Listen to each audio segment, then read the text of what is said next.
आ गया है तो मैं मामा आपके बीच में हाजिर हूँ। रिकॉर्डिंग ऑन है और मुझे पूरा भरोसा है कि भांजे भी ठीक ठाक है मेरे। सिरमौर जिला के हरिपुरधार दौरे पर पहुंचे मुख्यमंत्री जयराम ठाकुर जहां कांग्रेस पर हमलावर हुए हैं, वहीं उन्होंने हाल ही में चर्चित रहे जोया मामा नारों की याद को भी ताजा किया और माना कि वह सिरमौर के मामा हैं। हरिपुरधार में करीब 80 करोड़ के उद्घाटन व शिलान्यास करने के बाद मुख्यमंत्री ने जैसे ही जन संबोधन शुरू किया था, सबसे पहले उन्होंने कहा कि आपके मामा आपके बीच आ गए हैं, उम्मीद है भांजे भी ठीक होंगे, जिसके बाद यहां मौजूद हजारों की संख्या में लोगों ने जमकर तालियां ठोकी। संबोधन के दौरान मुख्यमंत्री कांग्रेस पर जमकर हमलावर हुए और कहा कि हाल ही में हुए विधानसभा चुनाव परिणामों से उम्मीद लगाए बैठे कांग्रेसी नेता उछल रहे थे, मगर परिणाम आने के बाद चेहरे के रंग उड़ गए जब पंजाब में पूर्व सीएम चन्नी और सिद्धू आदि नेताओं को हार का मुंह देखना पड़ा। उन्होंने कहा कि हिमाचल में भी अब माहौल बदलने वाला है और बारी बारी का खेल खत्म होने वाला है और अब सिर्फ हमारी ही बारी आने वाली है। वहीं आम आदमी पार्टी पर निशाना साधते हुए मुख्यमंत्री जयराम ठाकुर ने कहा कि हिमाचल प्रदेश में चढ़ाई चढ़ते चढ़ते आम आदमी पार्टी की सांसें खुल जाएंगी। एक बार फिर उन्होंने दोहराया कि हिमाचल में तो सिर्फ मामा और भांजी ही कामयाब है और वही हिमाचल की चढ़ाई चढ़ सकते हैं।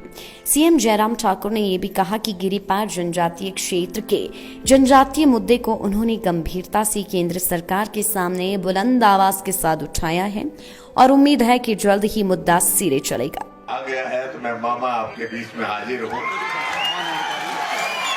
रिकॉर्डिंग ऑन है और मुझे पूरा भरोसा है कि भांजे भी ठीक ठाक है मेरे।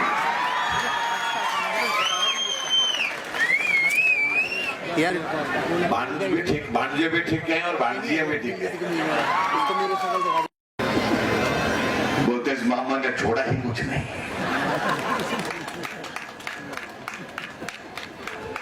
और छोड़ने वाले भी नहीं है। इस बात को मान करके चलिए। बड़े उछल उछल करके बोल रहे थे, हमारा विधानसभा का सत्र चला हुआ था, कुछ लोग खड़े होकर के बोलते थे कि आपका अंतिम सत्र है, कि आपकी सरकार का अंतिम सत्र है, अगली बार हम आएंगे। मैंने कहा बैठो तो सही, आएंगे कैसे, जब आने देंगे हम तब आएंगे।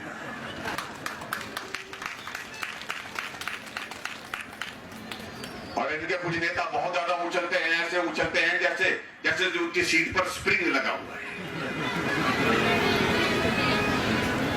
उछल करके कहते थे हम पंजाब में आ रहे हैं, चन्नी साहब आ रहे हैं, उत्तराखंड में आ रहे हैं, मणिपुर में आ रहे हैं, गोवा में आ रहे हैं। हमने कहा परिणाम तो निकलने दीजिए भाई साहब। और जिस दिन परिणाम निकला 10 मार्च को, तो विधानसभा का सेशन लगा होता, सब ऐसे दुबक करके बैठे हुए थे सामने, मालूम नहीं कि क्या घटना हो गई है। हमने नमस्कार की तो हमारी नमस्कार का भी जवाब देने की स्थिति में नहीं थी, ऐसे ऐसे सिर हिला रहे थे। हमने कहा भाई साहब कोई बात नहीं, होता रहता है।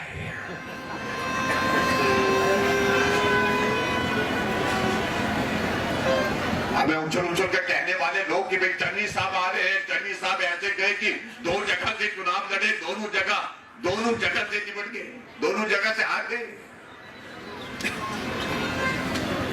और एक और नेता होते तो पहले हमारी पार्टी में हुआ करते थे, बाद में कांग्रेस पार्टी में चले गए, जो हमेशा मंच पर आते थे और ताली का जिक्र करते थे।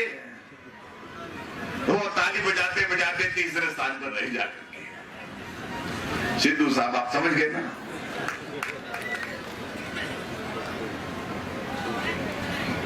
और हमारे लिए इस बात की खुशी है कि हम उत्तराखंड में भी जीते, जो उत्तराखंड अस्तित्व में आने के बाद वहां दूसरी सरकार कभी नहीं बनी थी उसी पार्टी की।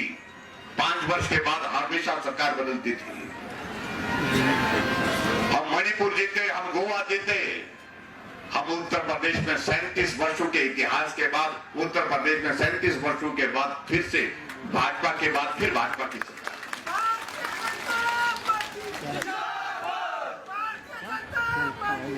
4 प्रदेशों में हम थे, चारों जगह वापिस आए। और अब शब्द में कांग्रेस के मित्रों को ये कहना चाहता हूं, जो तुम बहुत शोर डालते थे कि यहाँ बारी बारी होती है, बारी बारी का काम खत्म हो गया, अब हमारी बारी है, हमारी ही बारी रहेगी। देखना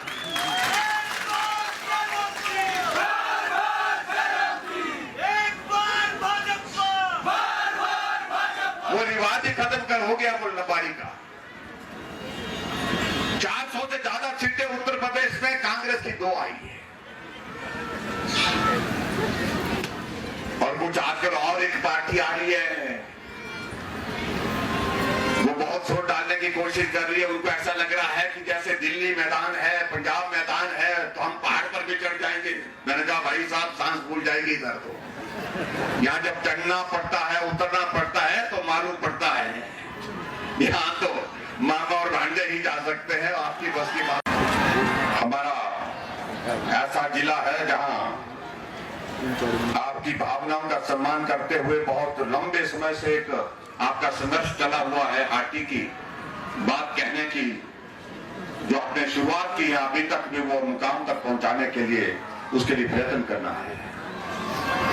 लेकिन मुझे इस बात की खुशी है कि हमने आपकी आवाज को बुलंद स्वरों में जो जाकर जहां रखना था वहां तक उसको पहुंचाया है। और मुझे पूरा भरोसा है, पूरा विश्वास है कि आने वाले समय में जहां हमने बात कही है, ये काम हो करके रहेगा। हम हट करके पीछे मुड़ने वाले नहीं। अब कुछ दिन पहले मुझे आपका प्रतिनिधिमंडल जो है विधानसभा के सत्र के दौरान मिलने के लिए आया था। हमने पूरी बात सुनी।